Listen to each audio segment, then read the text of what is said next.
Boa tarde, pessoal. Então, essa é a Semana do Meio Ambiente da Unicinos. Ela ocorre de 1º a 5 de junho de 2020 e é um evento realizado pela Graduação em Engenharia Ambiental e Gestão Ambiental, Programa de Pós-Graduação da Engenharia Civil, a Especialização em Engenharia de Saneamento, o Sistema de Gestão Ambiental, ISO 14001 do SGA Unicinos, o Diretório Acadêmico da Engenharia Civil, da Engenharia Ambiental, e tem o apoio do SENGE, o Sindicato dos Engenheiros do Rio Grande do Sul. É um evento gratuito, basta entrar no site da Unicinos, fazer sua inscrição, ele também gera certificação, então divulguem nas suas redes sociais, divulguem para os amigos, colegas, é uma boa oportunidade para qualificação, e sejam bem-vindos então ao evento. Também gostaria de falar sobre a nossa campanha solidária. O Diretório Acadêmico da Engenharia Ambiental está trabalhando, então, junto a algumas cooperativas, está fazendo algumas doações. A nossa primeira doação está apresentada aqui nas fotinhas, que vocês podem acompanhar. Estamos abertos a mais doações, é só usar o QR Code aqui, vocês conseguem fazer a sua doação a qualquer valor. Pode entrar também no Instagram do Diretório Acadêmico. Qualquer dúvida, vocês podem mandar e-mail para a gente, né? Precisamos muito que vocês nos ajudem para ajudar as cooperativas. Dessa vez são 2 cooperativas, a Cooperativa Vitória e o Mundo Mais Limpo. Então, precisamos da sua ajuda agora para ajudar esse pessoal, tá bom? Uma boa semana a todos, um bom evento para vocês. Essa é a primeira live que vai ser hoje, então nós vamos falar sobre microplásticos em água. Nós teremos o engenheiro Dini, nosso engenheiro ambiental, que se formou aqui na Unicinos com a gente. Ele vai falar um pouquinho para vocês sobre o trabalho dele nessa área de microplásticos. Na sequência vamos ter então o professor Uvi, que é o professor que trabalha nessa área de contaminantes emergentes, de microplásticos também, e a mediadora, né, a professora Amanda, que é a coordenadora do curso de Engenharia Ambiental, e vai fazer a mediação dessas palestras e vai trabalhar também a questão da experiência dela nos contaminantes emergentes, nos testes de microplásticos em água, tá bom? Bom evento para vocês, uma boa semana. O Dini, tudo contigo aí então, tá, cara? Ok, então. Obrigado, Marcelo. Vamos lá. Tá. Bom, então, pessoal, como o Marcelo já mencionou, então, né, vou falar um pouquinho sobre microplásticos e apresentar, basicamente, os resultados, né, que eu obtive no meu TCC, né, sobre uma fonte de microplásticos, né, mais especificamente, né.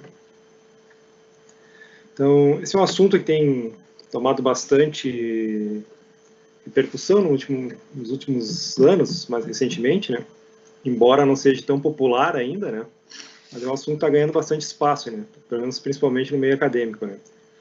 E até na TV já se ouve falar alguma coisa, né. Então, para quem não ouviu ainda, ou não sabe o que é microplásticos, né, vou fazer uma pequena introdução aqui e logo em seguida já contextualizar concluir com meus resultados, tá. Não sei se todos estão vendo a minha apresentação. Se pudesse me confirmar, por favor. Consegue ver, Amanda, consegue ver a apresentação? Confirmada, eu vejo. Ok, então. Bom, então microplásticos, né, apesar de não ter uma definição, um protocolo padrão, né, internacional, muitos autores consideram partículas, então, né, poliméricas, né, menores que 5 milímetros, né. E ainda também já é um termo um pouco menos conhecido, mas também já é falado a questão dos nanoplásticos, né, que são partículas, então, que seriam inferiores a um micron, né, menor ainda. Os polímeros, então, apesar de eles serem considerados bioquimicamente inertes, né, eles quase nunca são usados sozinhos, né. Então, há uma variedade de aditivos aí que são adicionados a esses polímeros, né. E sendo muitos até potencialmente tóxicos, né? Como é o caso do chumbo, do bisfenol A, né? Que é amplamente utilizado, né? Junto com os polímeros. E aí o problema todo desse poluente, então, né, é a questão que ele pode ser, então, passado em nível trófico, né, na cadeia alimentar, né, e interagir com os indivíduos, né, que consumirem, né. Aqui tem um exemplo de um estudo, né, do Madsen, em 2014, né, que ele avaliou justamente essa questão da transferência, né, das partículas, né, na cadeia alimentar, né. Então, ele cultivou algas, né, numa solução contendo, então, nanopartículas, né, e logo em seguida foram alimentados a espécie Daphnia, né, que posteriormente alimentou uma qualidade de peixe, né, e então, eles conseguiram confirmar, então, essa transferência dessas nanopartículas, né, através da cadeia alimentar, né. Inclusive, eles constataram algumas alterações, né, comportamentais nos peixes que foram alimentados, né, com esse microplástico. Já a WWF International, né, encomendou um estudo, né, e constatou também que as pessoas podem estar ingerindo aproximadamente 5 gramas, né, de plástico por semana, né, o que equivale a aproximadamente um cartão de crédito, né. Isso é bastante crítico, né? Até porque nós não sabemos ainda bem exatamente, né, quais são os efeitos de tudo isso nos organismos, né? Somente nas pessoas, né? Bom, então já um pouquinho mais para dentro do meu estudo, né? Microplásticos, então, eles podem ser divididos em primários e secundários, tá? Os primários seriam, então, partículas já criadas, né, com esse tamanho reduzido, né, para serem usadas deste modo, como seriam as microesferas, né, utilizadas em alguns cosméticos, né, com qualidades esfoliantes, e também as partículas de polietileno, né, muito comum e utilizada em pasta de dentes, né, além também de aditivos sintéticos, de tintas e vernizes em pó, né. Inclusive, há relato que a própria impressão 3D, que está bastante na moda atualmente, aí, né, possa também estar gerando partículas microplásticas, né. E os microplásticos secundários, então, né, são partículas que estão formadas, então, pela degradação, né, de uma partícula maior, né. Essa degradação pode ser antrópica, né, ou até mesmo no ambiente, ou uma combinação dessas duas, né. Uma vez que no ambiente as partículas estão sujeitas a ações mecânicas, abrasivas, radiação ultravioleta, etc. As microfibras, então, né, provenientes de materiais têxteis, né, das roupas feitas a partir de sintéticos, né, então são um grupo dos microplásticos, né, mas comumente elas são estudadas à parte como um grupo separado, né, de microplásticos. Acredita-se, tá, por esse estudo aqui, que cerca de 35%, então, de todos os microplásticos nos oceanos são provenientes das lavagens de tecidos sintéticos, né. Então, o objetivo do meu trabalho foi identificar, então, uma dessas fontes de microplásticos secundários, né, que foi justamente a lavagem, né, desses tecidos sintéticos, e avaliar, então, como uma lavagem, né, contribui no aporte desses detritos no ambiente, né. Para tanto, então, eu reproduzi numa escala laboratorial, né, uma vez que não conseguimos fazer uma lavagem de peças inteiras, né, de roupa, né, no laboratório, né.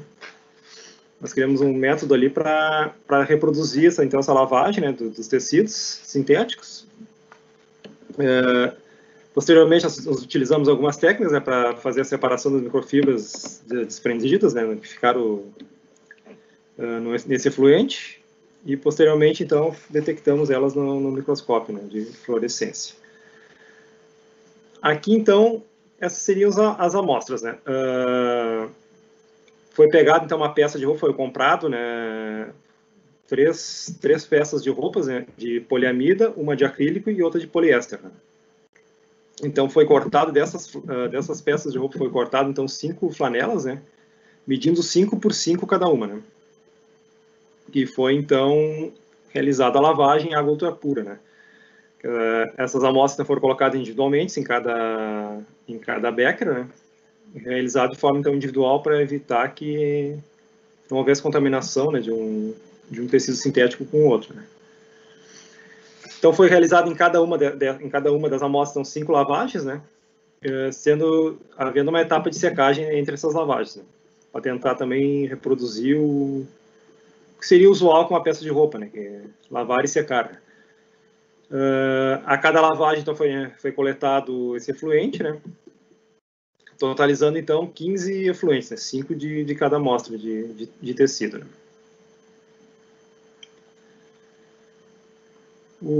Posteriormente, então, eu realizei uma filtragem, né, sob vácuo, né, para tentar, então, reter essas partículas e separar elas do efluente, né? Aqui eu tive um pequeno probleminha, porque como ficou haviam muitas partículas, né, nesse efluente, foi necessário, então, fazer um pré-tratamento, né, dessa amostra, né, e foi necessário fazer uma filtragem num papel de filtro papel, né, de faixa branca, né, para tentar tirar essa parte grosseira, digamos assim, né, da amostra, né. Embora isso aqui possa ser considerado microplástico, né, isso totalizou lá a gravimetria que eu realizei posteriormente, né, nós vamos ver aqui, e apenas não foi contado, né, porque não haveria como contar tamanha quantidade de partículas aqui, né. Até nem haveria como separá-las também, né. E posteriormente, então, essa primeira filtragem, né, eu realizei uma segunda filtragem, né, aí sim com um filtro de fibra de vidro, né, com retenção típica de 1,2 microns, né. Então, foi neste filtro que eu fiz a visualização das microfibras, né, no microscópio de fluorescência. Então, cada filtro, então, foi identificado com a lavagem correspondente, né, da etapa de primeira a quinta lavagem e do material que gerou esse efluente, né, do material do sintético, né, da roupa. Foi realizado, então, foi colocado em estufa, né, até peso constante, né, e foi realizado, então, a pesagem de todos esses filtros, né, encontrando o valor dessas microfibras que ficaram, então, desprendidos ali, né, foram separadas desse efluente, né, foram desprendidas no efluente e retidas no filtro, né. Inicialmente, os filtros foram todos secos, também a peso constante e pesados, né, para conseguir fazer essa diferença de massa, né. Por esse controle de massa, tá, eu encontrei que o acrílico, né, foi o tecido sintético desses três que mais liberou, né, material, né, totalizando aqui 4 gramas, né, de material desprendido, né. Não, perdão, liberou 40 miligramas, né, de material desprendido. Já a poliamida e o poliéster tiveram uma semelhante, né, a quantidade de massa desprendida, né, porém observa-se, sim, pelos 3 gráficos, que há um comportamento diferente, né, na dinâmica dessa liberação desses detritos, né. Se observar o acrílico, a terceira lavagem, ele acabou desprendendo mais material do que na primeira, por exemplo, né, que é uma situação talvez atípica, né, que espera-se pelo menos que na primeira lavagem houvesse maior desprendimento, né, mas não foi o que aconteceu. O poliéster também, na segunda lavagem, apresentou maior desprendimento, né. Somente a poliamida que teve um comportamento que bem bastante material na primeira lavagem e decaindo ao longo das lavagens, né. Mas, de qualquer forma, os 3 apresentaram até a quinta lavagem um decaimento, né, da quantidade de material desprendido, né. Já a contagem, então, né, parte de contagem, né, foi necessário, então, utilizar um fluoróforo, né, Nile Red, né, para fazer a fluorescência dessas partículas no microscópio, né. Daí, para cada material, para a poliamida, então, né, desprendeu um total de 110 unidades, né, de fragmentos, né, de diversos tamanhos, né, desde 21 microns até milímetro e meio, um pouquinho mais, ele, aproximadamente, né? E apresentava, sobre a luz UV, ele apresentou essa coloração rosa, né, da polenita. Lembrando que aqui só foram contados as microfibras, né, que ficaram retidas no segundo filtro, né? Naquele primeiro filtro lá não foi possível fazer essa quantificação, né? Já o acrílico, né, também foi o que mais liberou em questão de unidades, né, partículas, né? 263 ao total, né, das 5 lavagens, e apresentando bastante variação também em questão do tamanho dessas partículas, né, de 11 microns até pouco mais de 3 milímetros, né. Já esse material apresentou a questão da coloração azul celeste, né, sobre a luz UV. E por fim, então, o poliéster, né, desprendeu também bastante unidades, né, de microfibras, né, total aqui 259 unidades, né, também numa faixa grande, né, de tamanho das partículas, né, e também apresentou uma coloração azul, porém um pouquinho mais intenso, assim, mais brilhoso sobre o microscópio da luz UV. Posteriormente, então, eu acabei estendendo esses resultados então, para uma peça de roupa, né, já que não foi possível realizar diretamente na roupa, né. Então, eu acabei pesando a massa, né, das peças que geraram as amostras, né, e também calculei, medi, né, e estimei uma área para cada uma dessas peças, né, e criei esse fator multiplicador aqui, né, questão de massa versus área, né, para cada peça, né, em questão da mesma relação de massa e área das amostras, né. Com esse fator, então, né, eu estendi esse cálculo, né, para questão, pelo mínimo que eu achei em cada amostra, né, de massa e número, né, e multipliquei, considerando, então, o total que uma peça de roupa, né, acabaria desprendendo se fosse lavada a peça inteira, então, né. Todo esse cálculo, então, para gerar essa extrapolação dos resultados aqui, né? Que seria estimar, então, né, uma quantidade, né, de massa, né, de microfibras liberadas, então, anualmente nos efluentes de lavagem domésticas, tá? Aqui eu inferi, tá, 3,5 lavagens por semana, tá? Considerei que fosse cada lavagem tivesse 15 peças, tá? 5 de cada das composições aqui, né? Então, a massa desprendida é a média aqui dessa tabela, né, que é essa questão da média aqui de cada artigo aqui, né. Então, não considerei a média dessas 5 lavagens, né, para cada peça. Considerei ainda que o 46% do esgoto do Brasil é tratado, né, e ainda considerei que uma eficiência de 90% de remoção, então, nessas partículas maiores que 10 microns, né. Apenas nesses 46% que são tratados, né? Os outros demais, 54%, considerei que toda partícula gerada ela é lançada no ambiente, né?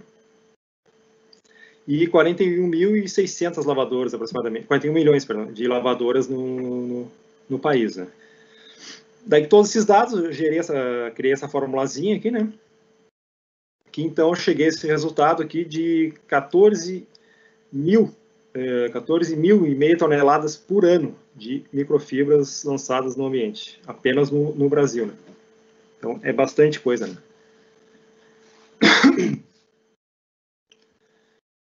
Então, o que eu posso concluir com certeza, né? Que os 3 tecidos, então, se mostraram potencialmente responsáveis, né, pelo aporte desses contaminantes no meio ambiente, né?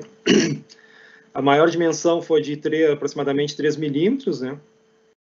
Que estaria, então, considerando que microplásticos são menores que 5 milímetros, estão dentro dessa faixa, né? Ainda concluí que as diferentes composições têxteis, né, desprendem desigualmente essas quantidades de fibras, né? Pode depender da qualidade do material, até mesmo as características têxteis da malha e tudo mais, né? Bem como que a dinâmica de lavagem pode influenciar nisso aí, né? Também cheguei a realizar uma amostra controle, né, a questão da qualidade da água pura, né, bem como ali todos os equipamentos utilizados no laboratório, né, a amostra, então, o controle não apresentou apenas um fragmento em um dos filtros, né, então mostra que foi adequado, né, embora não tenha sido 100%, mas foi uma metodologia adequada, né, uma amostra em todos, uma confirmação em todos aqueles montes de amostra não chega a ser conflitante ali ou para agravar os resultados, né. Por fim, então, né, eu gostaria de deixar algumas sugestões aqui para trabalhos futuros e tudo mais, e várias lacunas que ainda existem, né, nessa questão dos microplásticos, né. A questão, então, dos nanoplásticos, né, que já é bastante comentado, né. A questão ali, então, no filtro de fibra de vidro, que retém até 1,2, né, ficou retido bastante partículas bem pequenas, né, possivelmente inferiores a 10 microns, tá, que eu não consegui fazer a medição devido ao limite ali do microscópio e tudo mais, e questão também de foco do trabalho, né, porque é focar apenas nos microplásticos, né, então, por aqui por si só já tem fica uma sugestão, né, de uma área a ser explorada, né. Questão, então, também toda a dificuldade que eu tive em questão do como segregar e identificar esses microplásticos, né, porque não tem um protocolo padrão, não é nada do gênero, né, nós tínhamos tudo que ser estudado, tudo tem que ser, não digo adaptado, mas, né, foi necessário bastante criatividade, né, para concluir o trabalho e conseguir chegar a um resultado que fosse satisfatório, né. E por fim, então, várias outras perguntas, né, que é necessário estudar outras fontes, né, desse material, a distribuição desses poluentes no meio ambiente ainda também é um pouco, há um pouco de dúvida em relação a isso, né, e bem como as formas, não só, eu estudei uma forma líquida, né, que ele entra no ambiente, mas ele está no ar, ele está no solo, está em diversos outros lugares, né, como é que isso acaba afetando e interagindo no ambiente também, né.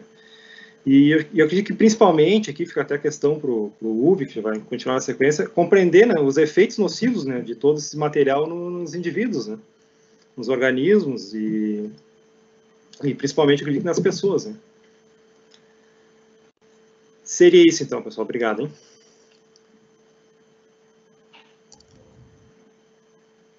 Oi, Udine.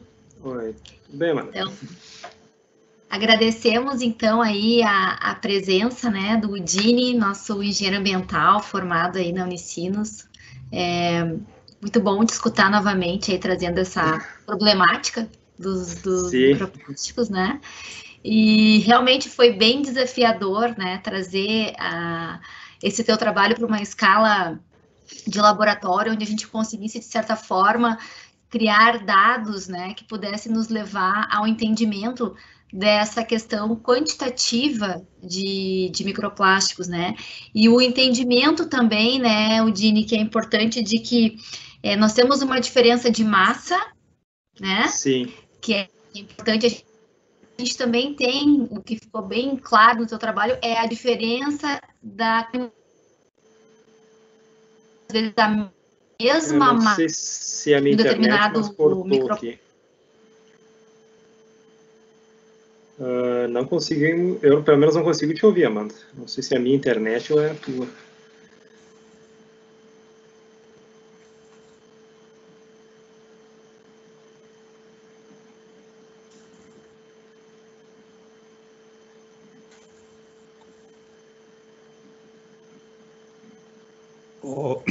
Marcelo, parece que a Amanda tem um problema. Isso, quem sabe você assume rapidamente? Não, tá ótimo. Udine, então, de novo, agradecer a tua presença, obrigado. Sim, fica mais um pouquinho. Acho que eu gostaria até eu te agradecer também pela oportunidade e tudo mais, de expor o trabalho e tudo. Legal, bastante legal. Muito obrigado aí. Acho que a minha internet retornou. Amanda, então, quem sabe vamos com o professor Uwe, então? Okay, sim, vamos dar sequência, então. Vamos passar para o professor Uwe. Tudo contigo agora, Uwe. Tá, obrigado pelo convite. Tudo bom com todo mundo, espero eu, tá? Então, cumprimento todos os presentes e principalmente a nossa plateia, que é muito maior do que eu achava. Eu vou entrar no modo de apresentação. Amanda está projetando? Tudo ok. Alô? Tá, ok. Tudo ok. Perfeito.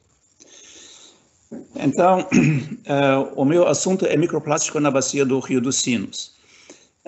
É um tipo de continuação do trabalho que o Rudini começou. O Rudini trabalhou no laboratório em condições controladas e a gente está trabalhando com microplástico na natureza. Então, o microplástico do Rudini vai chegar em algum momento no Rio dos Sinos, né? As coisas que ele está medindo. Então, esses trabalhos são interligados e são um bom sinal da cooperação entre vários setores da Unicinos. Meu nome é Uwe Schulz, faço parte do PPG Biologia, e o meu trabalho tem muitos colaboradores. Malon Ferraz, ele fez um trabalho sobre microplástico, eu vou apresentar uma parte dos resultados do trabalho dele. Amanda Bauer, Gabriel Klein, Fernanda Silva, Kelly Correia, Vitor Castro fizeram parte das análises que eu vou apresentar para vocês. E o professor Vitor Hugo Variati, ele cedeu uma parte do seu laboratório para as nossas análises e para as análises do Rudini também. Então, todo mundo está trabalhando no laboratório do professor Vitor, que é o coordenador da microbiologia da Unicinos. Segue nesse slide a estrutura da minha apresentação. Eu vou começar a falar sobre plástico e meio ambiente, rapidamente, né?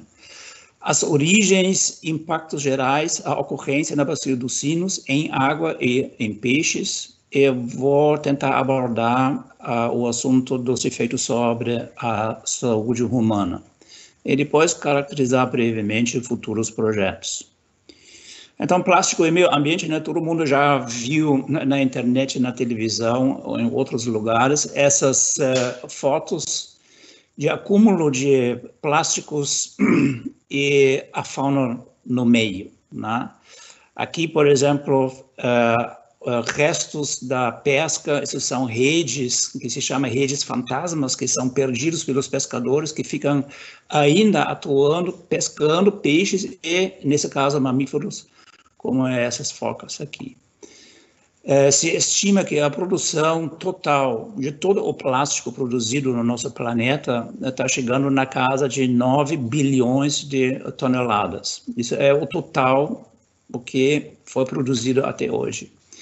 Tá? E essa quantidade, ela não diminui muito, porque o plástico degrada muito lentamente. A gente pensa em taxas de degradação de 200 até 400 anos. A taxa de reciclagem também é relativamente baixa, em volta de 9% do total. Então, todo o plástico que a gente usa vai em depósitos, uma boa parte, graças a Deus, em depósitos regulares, mas outros vão em lixões e uma boa parte acaba no meio ambiente, como está mostrado nessas fotos aqui ao lado. E agora eu vou mostrar algumas fotos da minha última viagem para a Argentina, né? Sobrou para os argentinos, cuidados, né? Porque a minha viagem foi para lá, mas isso é característico para a América do Sul. Pode ser Brasil ou pode ser qualquer outro país no nosso continente, né? As fotos que eu mostro são resultados do desleixo humano em relação aos seus resíduos sólidos. Essas primeiras fotos são da área portuária da cidade de Rawson, em Chubut, na Patagônia, Argentina. Então, vocês podem ver aqui embaixo, né, o descarte de sacos plásticos com lixo. Tem gaivotas se alimentando aqui no meio dessa confusão. E uma boa parte desse plástico é levado pelo vento. E aqui tem uma cerca onde uma boa parte desses sacos fica preso. Vocês podem ver na amplificação dessa foto aqui o início da degradação, né? Então, esses sacos, que são pedaços grandes, né, são fragmentados em pedacinhos cada vez menores, né? Então, e de lá é um caminho muito curto para o próximo rio, que é o rio Chubut. E o rio Chubut, ele desemboca no mar, esse porto tem uma distância ao mar de, no máximo, 3 quilômetros, e na boca desse rio Chubut mora uma população dessas toninhas aqui, toninha oveira, que é um golfinho muito pequeno, que com certeza já fez, que já encontrou esses sacos plásticos no habitat dele, que é diretamente ao frente desse rio. Tá? Então, aqui se pinta já um futuro conflito em relação ao plástico no meio ambiente. Mas o plástico ele é onipresente. De novo, né, uma foto da minha viagem, aqui, essa área entre Neuquén e Zapala, na Patagônia, Argentina, indo para a Cordilheira dos Andes. Então, o que vocês enxergam aqui? Nada, né? É uma área semi-árida, a única coisa que acompanha o motorista aqui durante quilômetros e quilômetros são os fios de luz aqui ao lado da projeção.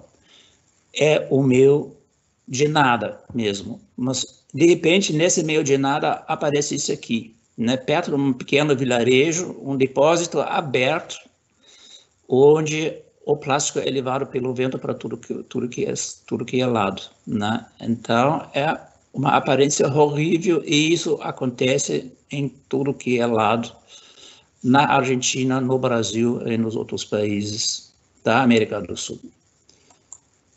Em algum momento, essa quantidade enorme, ela acaba indo para os rios, por exemplo. Aqui, isso é o Rio dos Sinos, né? A foto mostra o professor Jackson numa ação heróica, tentando de montar uma barreira desses resíduos sólidos, né, com o objetivo de remover. Eu não sei como acabou essa história, mas eu duvido que ele conseguiu de retirar essa rede aqui, tão pesada como ela ficou. Né? Então, essas quantidades aqui chegam todos os dias nos nossos rios. E de lá vão, no nosso caso, para o Lago Guaíba, e de lá vai para o mar. Né? Então, a gente tem depósitos enormes desses resíduos na natureza que simplesmente desaparecem na profundidade do Lago Guaíba e do manancial todo. Tá? Então, o que acontece? Né? Esses pedaços grandes que entram na água, em algum momento, começam a se fragmentar. E os tamanhos diferenciados recebem nomes diferentes e são classificados dessa forma. Tá? Então, é chamado megaplástico todas as partículas que são maiores do que 10 centímetros. Né? O perigo deles é principalmente enroscamento de organismos maiores. Né? Essas são essas redes de fantasma e cordas que eu mostrei no início. O próximo segmento é macroplástico, entre 20 milímetros e 100 milímetros. Né? Isso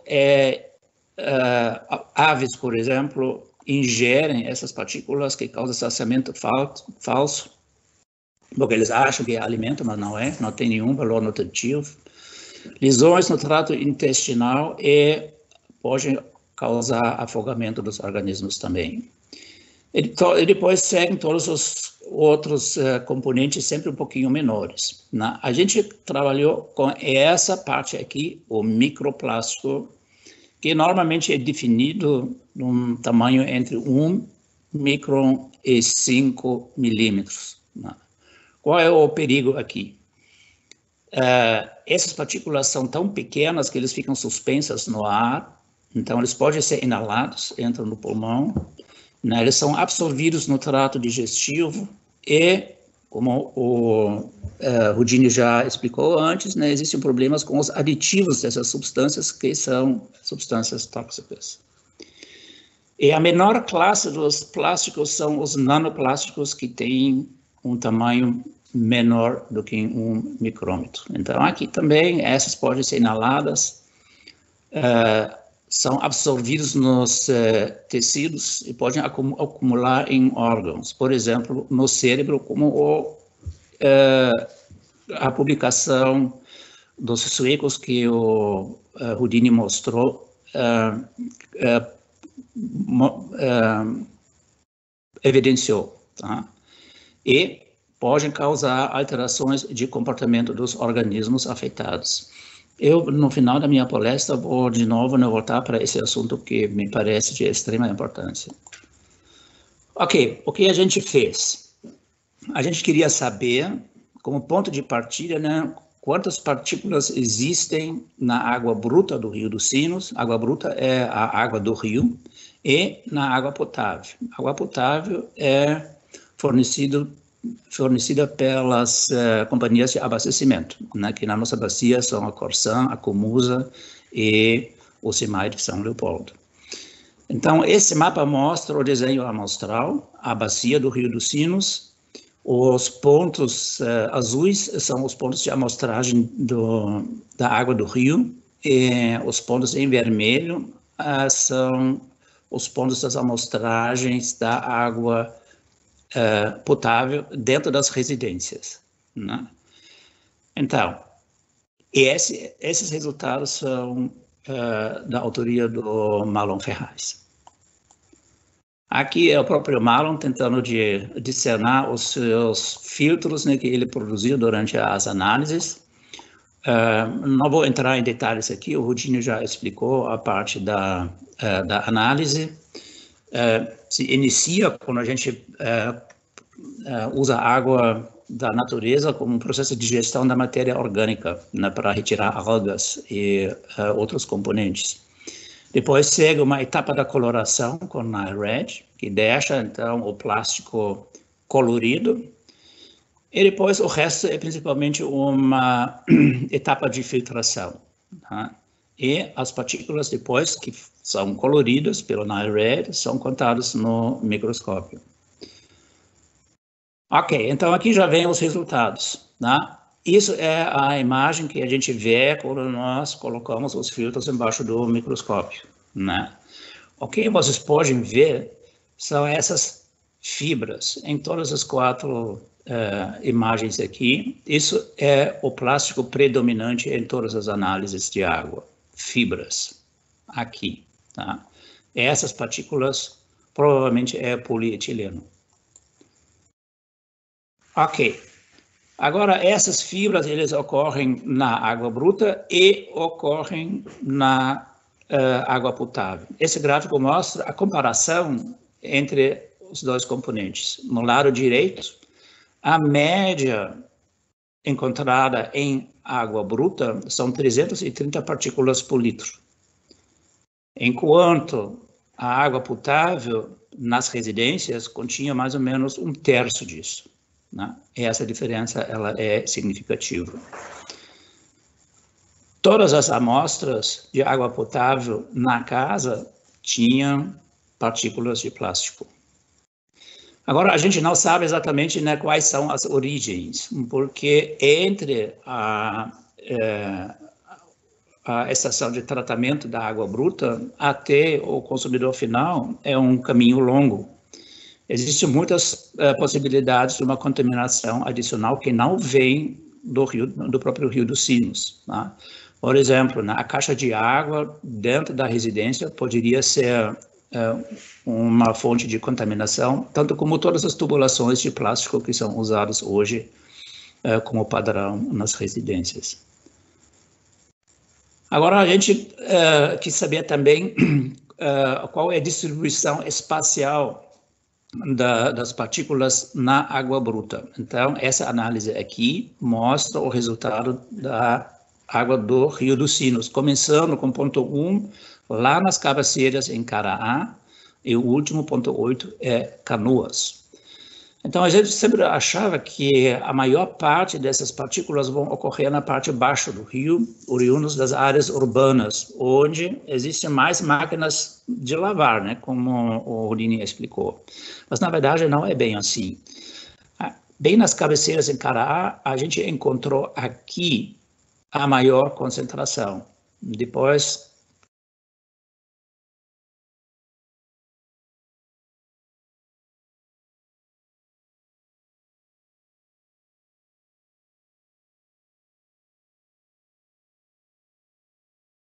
aqui existem muitas residências na beira do rio que despejam o seu esgoto das máquinas diretamente na água, sem uso de fossa, sem uso de filtro.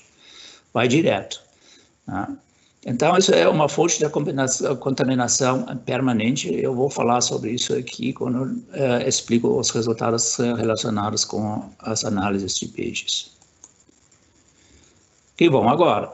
Então, aqui o nosso mapa da bacia, novamente. E agora, na parte dos peixes, a gente quis saber, primeiro, existem partículas dentro de peixes, nesse caso, no trato intestinal, e a gente se concentrou nas cabeceiras, que são áreas longe das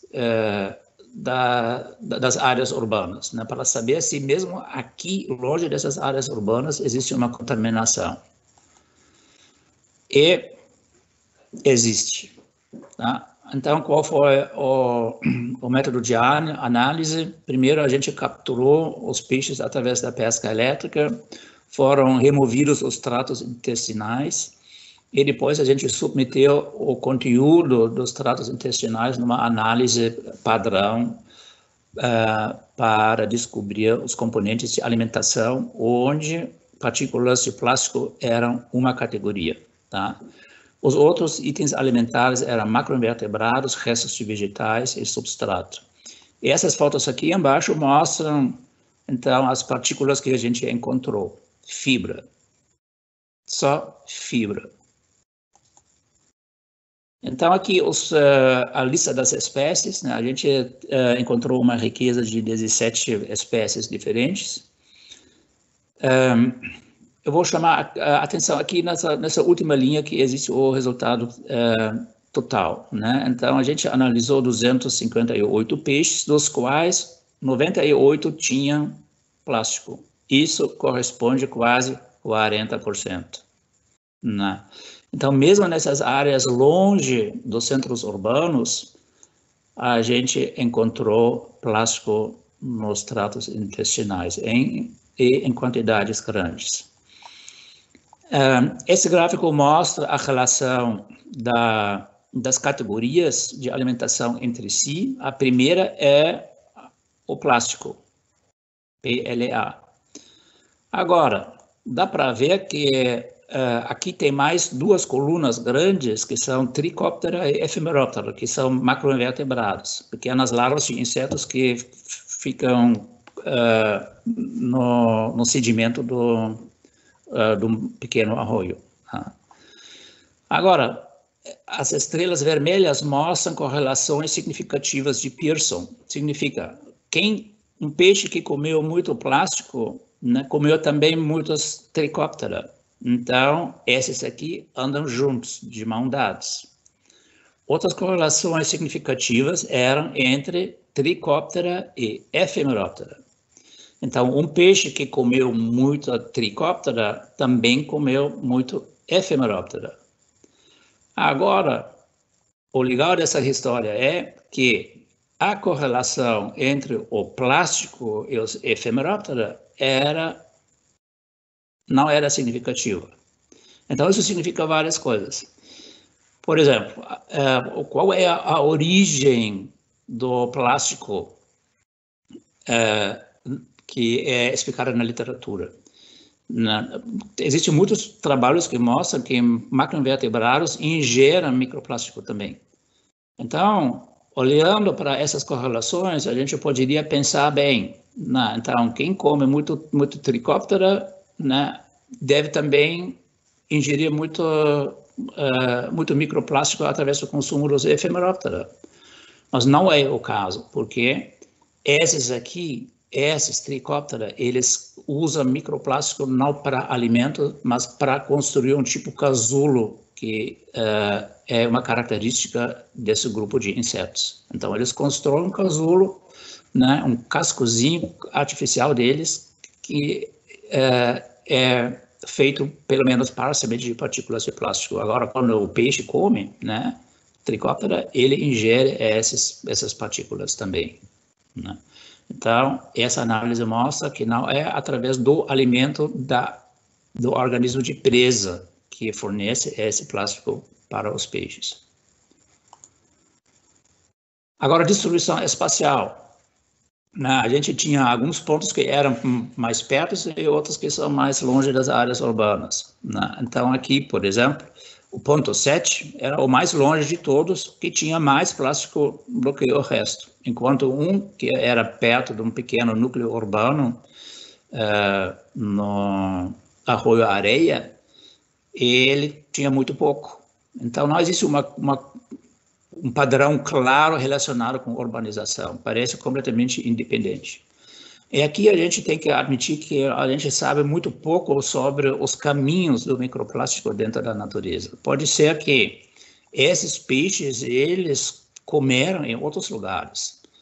E através da dispersão, se dispersam nesses ecossistemas e levam toda essa carga junto consigo. Outra possibilidade é que são fontes pontuais de microplástico que podem afetar pontualmente, de uma maneira muito significativa, um determinado arroio. A gente não sabe o que é. Outra possibilidade é de ver diferenças entre peixes que se alimentam no fundo, que são os benthic aqui, que são guildas diferentes, e outros que vivem na coluna de água. Aqui não existe diferença. Eles, ambas as guildas aqui têm a mesma quantidade de plástico.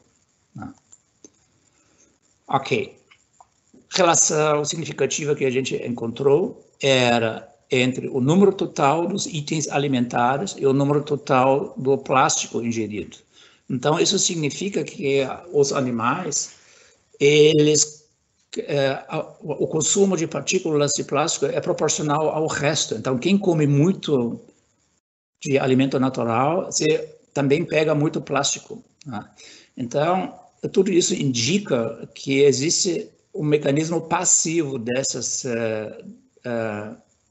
da injeção dessas partículas que o peixe não consegue discernar entre alimento natural e a partícula de plástico. Dessa forma, a quantidade é proporcional ao número total dos itens alimentares.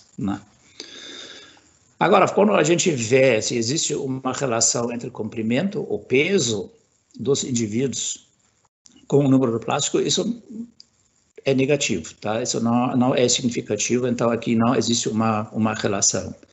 A gente entendeu que comprimento e peso são proxies para o tempo de exposição. Um peixe maior, ele é mais tempo exposto ao plástico, mas isso não mostra uma relação significativa, então significa que provavelmente o peixe ele ingere o plástico em algum momento, ele passa pelo intestino e excreta novamente, senão teria um efeito de acumulação que a gente não encontrou. Bem, e o próximo projetinho foi tentar de ver as partículas em tecidos musculares. Então, a gente tinha uma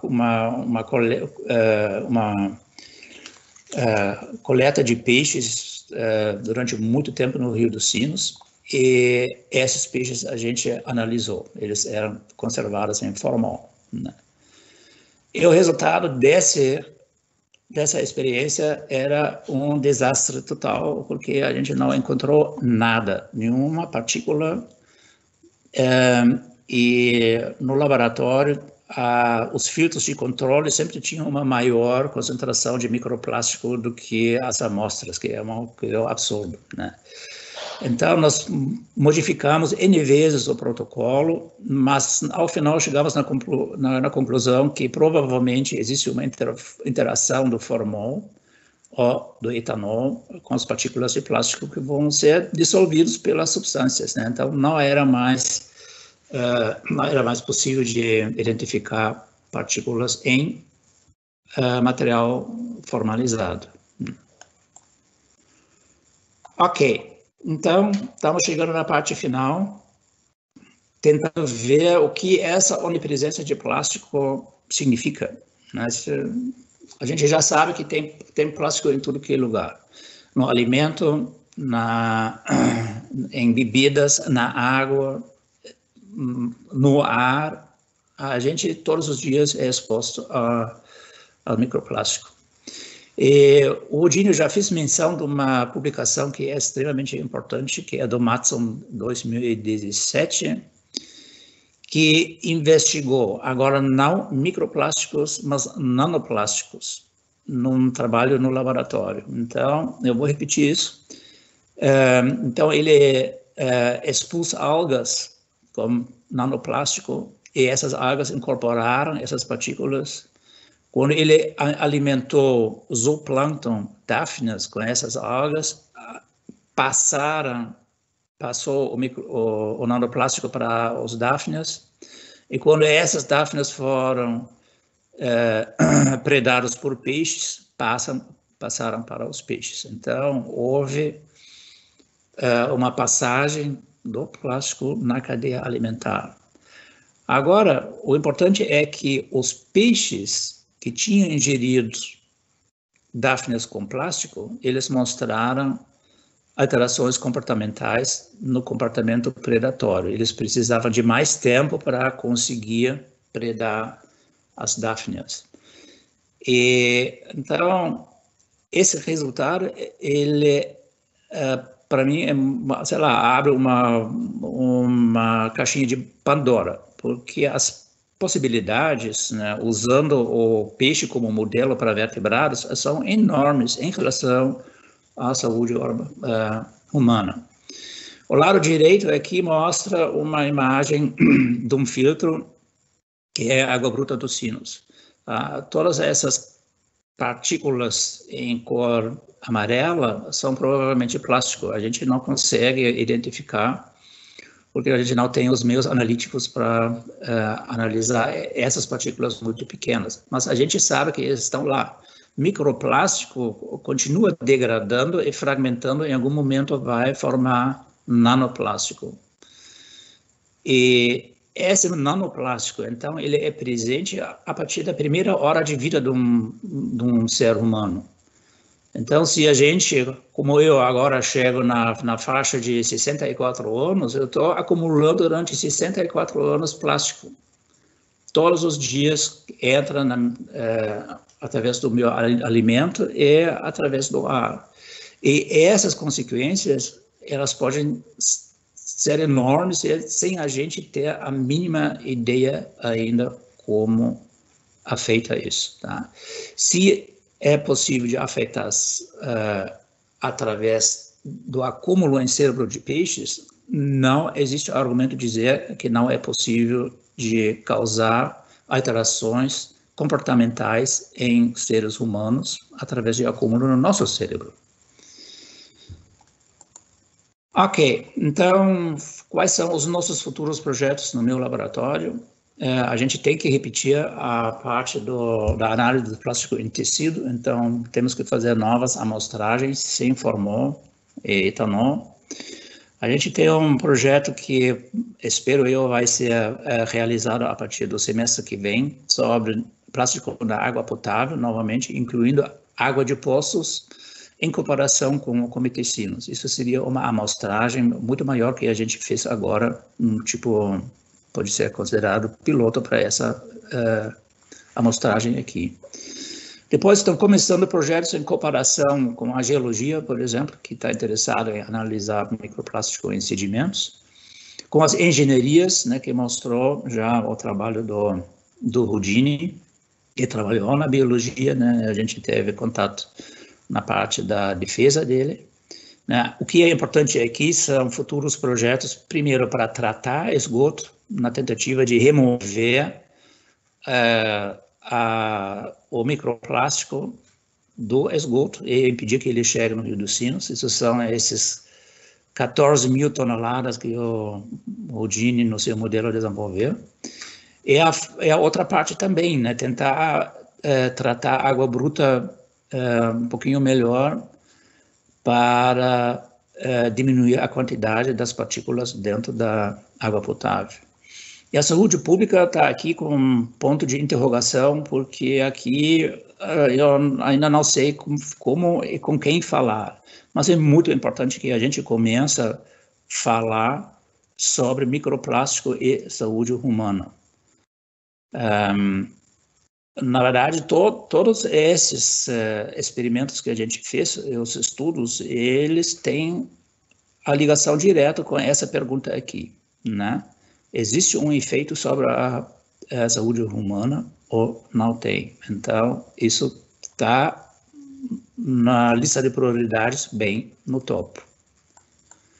Ok, agradeço pela atenção. Aqui meu e-mail, se alguém quer o meu contato. Então, a partir de agora, estamos abertos para perguntas.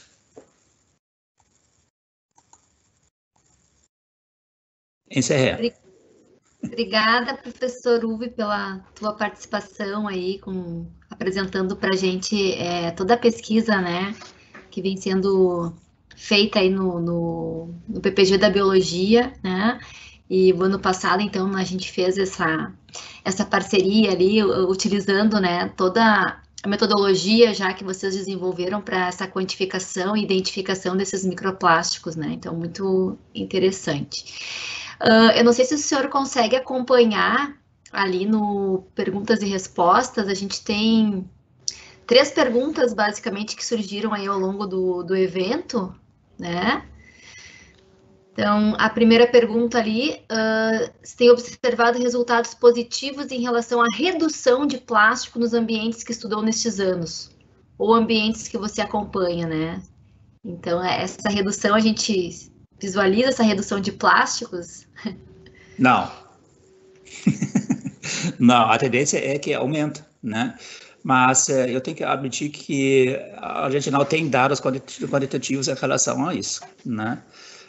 Os nossos estudos são todos estudos recentes, então a gente não tem uma escala temporal que poderia comparar a contaminação de 10 anos atrás e hoje, tá? A ideia de usar os nossos peixes formalizados foi, na verdade, essa, né? A gente queria comparar peixes capturados 10, 15 anos atrás com as contaminações atuais, mas a análise não funcionou e não dá para trabalhar com o material formalizado.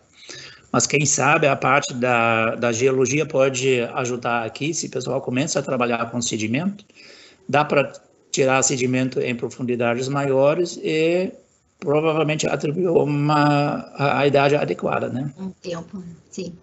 Tem uma pergunta aqui na sequência, bem interessante, né? Se alguma dessas amostras de microplásticos encontradas em água potável e água bruta, enfim, se vocês chegaram a detectar a presença de bisfenol A. Eu só queria fazer uma relação aqui, né? Como o Dini colocou ali na apresentação dele, muitos plásticos já possuem o bisfenol A na sua composição, né? Inclusive, quando esse plástico é usado para produtos que entram em contato com crianças, inclusive não, né? A gente costuma verificar aquelas embalagens, né? Não contém bisfenol A. Uhum. Então, muitos plásticos contêm naturalmente esse bisfenol A no seu processo de produção, mas um ponto importante que eu queria já agora fazer uma provocação, professor Uwe, para as nossas próximas pesquisas, né? Então, eu tenho trabalhado muito com essa questão dos contaminantes emergentes, né? Então, os solúveis, né? Então, bisfenol A, cafeína, estrogênio, enfim. E a gente percebe que alguns dos contaminantes emergentes têm uma tendência a sofrer o processo de adsorção, né, e ficar facilmente mais retido nas partículas sólidas, né, então no lodo, e eu acredito que os microplásticos, né, eles podem estar, então, favorecendo também esse processo de adsorção de alguns poluentes. Então, além do microplástico, além da partícula física, nós ainda temos essa questão química que os microplásticos podem estar acumulando também, né, durante esse contato com a água, enfim, e com outros poluentes. Mas eu acho que dá para a gente começar a pensar nessa relação, né, nessa quantificação também desses contaminantes emergentes que podem estar absorvidos nesse microplástico. E, Amanda, só complementar a tua fala, né? Eu não tenho a fonte agora aqui, mas eu lembro de ter lido em algum trabalho, tem alguma publicação, que o resíduo encontrado, lá eles fizeram análise da questão dos químicos, né? E foi encontrar que boa parte desses químicos não estavam mais presentes nessas partículas, né? Então, sugerindo que elas já foram lixiviadas, enfim, foi para algum lugar, né? Posso depois também, enfim, verificar melhor, mas eu tenho essa publicação. Né? Sim. Eu recomendo para todo mundo que se interessa para esse assunto, né, de consultar uma publicação de 2015 da Organização Mundial de Saúde, que publicou um review sobre esse assunto, né, Microplastics in Drinking Water. Provavelmente o processo de lixiviação, ele ocorre, mas ele é uma função do tempo, né? Então, um plástico que foi exposto muito tempo já na água, né, provavelmente lixivia mais do que um que recentemente chegou. Já existem trabalhos, né, que mostram que existe bisfenol A, mas isso, nesse momento, é além da nossa capacidade analítica. Eu não consigo analisar esses componentes. Né? Para nós também é difícil de identificar o tipo de polímero, porque a gente está trabalhando num laboratório de microbiologia, né, que não é equipado para exatamente esse fim. Né? Então, de longo prazo, se essa linha de pesquisa continua e inclui outros setores da universidade, a gente tem que se equipar melhor. Sim. Na sequência aqui nós temos uma pergunta também, se é possível observar essas partículas de microplástico nos ovos dos peixes. Poderia isso se tornar um problema para a sobrevivência de algumas espécies? É uma pergunta nova, nunca ninguém trabalhou com microplástico em ovos de peixes. Microplástico acho que não pode ser um grande problema, mas nanoplástico é possível, porque durante o processo, quando o ovo começa a encher, né, ele absorve água. Então, a partir desse momento, né, se tiver uma concentração significativa de nanoplásticos na água, esse nanoplástico poderia entrar no ovo. Mas com qual consequência, ninguém sabe. Completamente nova essa pergunta. Sim. Na sequência aqui, professor Uwe, a gente tem uma pergunta que ela coloca, que trabalha, né, com essa questão de microplásticos na parte de alimentos ali. Porém, a bibliografia carece da justificativa na fonte desse material, visando que o estudo em laboratório requer grande cuidado com a contaminação, né? Aquilo que o senhor comentou, né? Então, eu gostaria de saber qual é o próximo passo para aprimorar a pesquisa das fontes dessa origem de microplásticos, né? Em relação àquilo que a gente comentou, né? Do ambiente onde nós estarmos trabalhando já podendo estar contaminado, né? A contaminação é realmente um problema permanente, né? Muitas vezes existem coisas que não têm uma boa explicação, né? Mais análises que a gente faz, maior, vamos dizer, o espectro de problemas que nós estamos enfrentando, né? A gente teve muitos questionamentos em relação à água ultra pura, por exemplo, né? Que mostrou nas nossas análises presença de microplástico, que na verdade é um absurdo, que não poderia, né? Mas os nossos filtros tinham. Então, cada vez quando aconteceu isso, a gente mudou o protocolo, né? Aumentou o cuidado, né? Todo mundo de máscara, e, né? Tentando eliminar todas as fontes, e mesmo assim, sempre tinha, né? Então, a contaminação realmente é um problema que acho que, sei lá, a gente pode pensar em várias direções, né? Se a água realmente é ultra pura, se as substâncias químicas que a gente compra como ultra pura, né, são ultra puras ou não, né? Ou pode ser que a gente já contamina quando a gente abre uma garrafa de plástico, porque tem resíduos que podem cair para dentro, né? Esse assunto foi discutido em relação à presença de microplástico em água mineral, que aparentemente quando a gente abre a tampinha, né, existe um resíduo que pode cair para dentro e depois causa contaminação, né? Então, concordo que a contaminação é um problema que tem que ser tratado com maior respeito.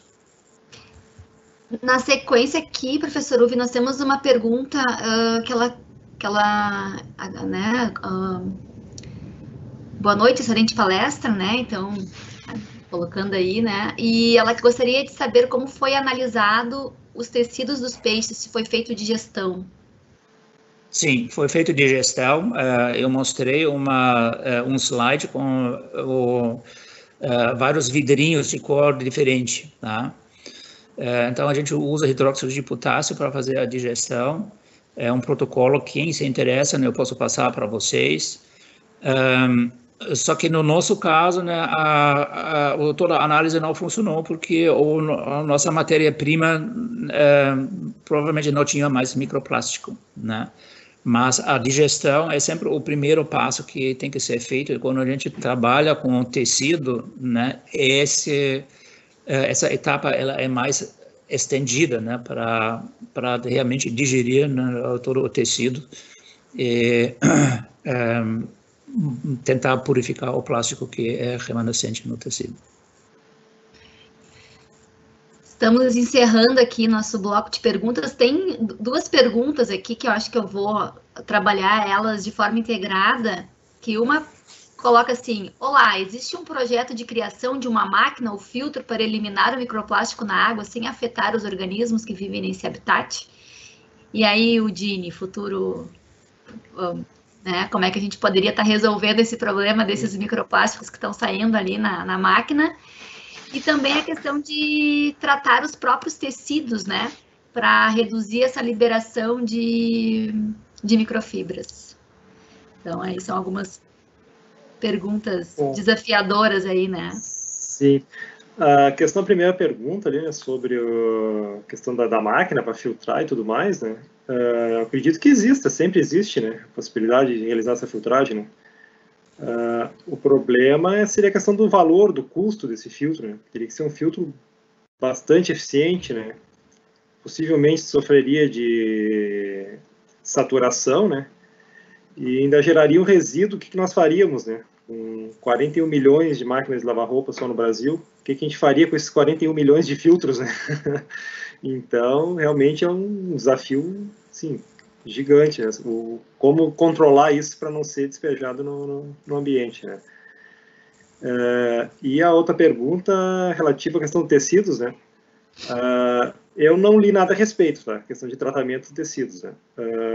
Acredito que uma sugestão, talvez uma linha de sair desse problema seria usar fibras naturais, né? Elas também desprendem, o algodão também desprende fibras, né? Porém, é uma fibra natural, né? Tem a questão de se decompor e se degradar mais fácil no ambiente, né? Talvez não cause tanto impacto, mas também tem uma questão de estudo e de análise, enfim, né? Sempre tem que analisar tudo isso com muita cautela, né? Então é isso, pessoal. Zeramos aqui nosso banco de perguntas, né? Agradeço mais uma vez a participação do Udine e do professor Uwe aqui nessa nossa primeira live da Semana do Meio Ambiente. E agora eu passo a palavra para o nosso colega Marcelo Caetano para fazer o nosso encerramento. Muito obrigada. Pessoal, obrigado.